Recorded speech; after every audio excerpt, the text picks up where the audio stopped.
Hi guys, we're back with another video this month. We have a lot of volunteers that are asking some questions about our tack room, what the numbers mean on the saddles, where things go, all really good questions. So I wanted to take just a couple minutes this video and show you guys around our tack room. Volunteers really help us keep things organized, so we really appreciate that. But you guys have to know where things go before you can help us keep things organized. So I want to show you guys some of the English saddles first. We have two main kinds of saddles. We have these brown ones are called all-purpose saddles. Our black ones are called dressage saddles, just two different disciplines of riding. The numbers on the back of the saddles are really just for Smiles' inventory. It helps the instructors know what saddles go with what horses, what size for the humans as well. So they're not in here by any sort of numerical order, but as long as you guys put them back on the rack so that the instructors can see the numbers on the back, that's wonderful. So we're lucky we have a lot of great English saddles here. Over here, we've got some different half pads that you guys have all seen that we use on the horses. We have these really nice white sheepskin pads. We've got some gel pads that really help with some shock absorption on the horse's saddle.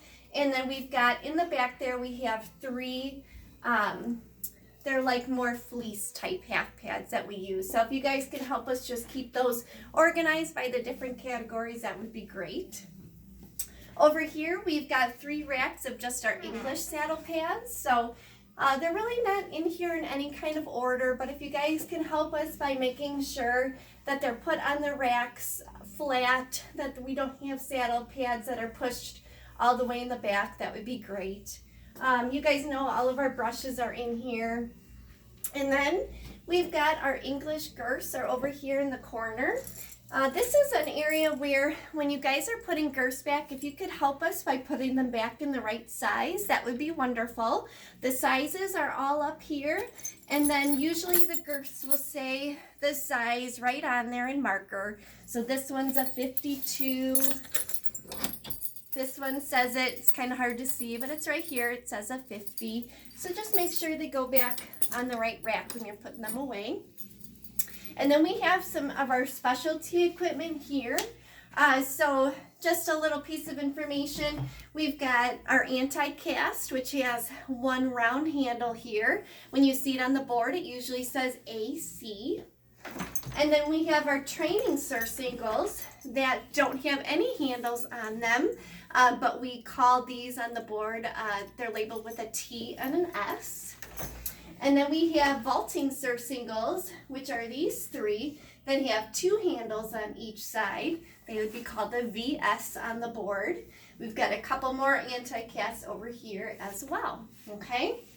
If we go across the barn aisle, we've got our Western tack room, where all of our Western saddles are. And our Western saddles are labeled just with a W and then a number after it. Again, not in any kind of order over here, as long as the Western saddles make it in here so that the instructor can see the number, that would be great. And then we have our Western saddle pads here. Some of the saddle pads do have some labels on them. It'll just say P12, P11, things like that. Again, just make sure that we don't have saddle pads that are pushed to the back. Just make sure they're all laying flat on top of each other. So that's our little tour of the tack room. If you guys have any questions, just holler. Thank you so much for helping us keep everything clean and organized.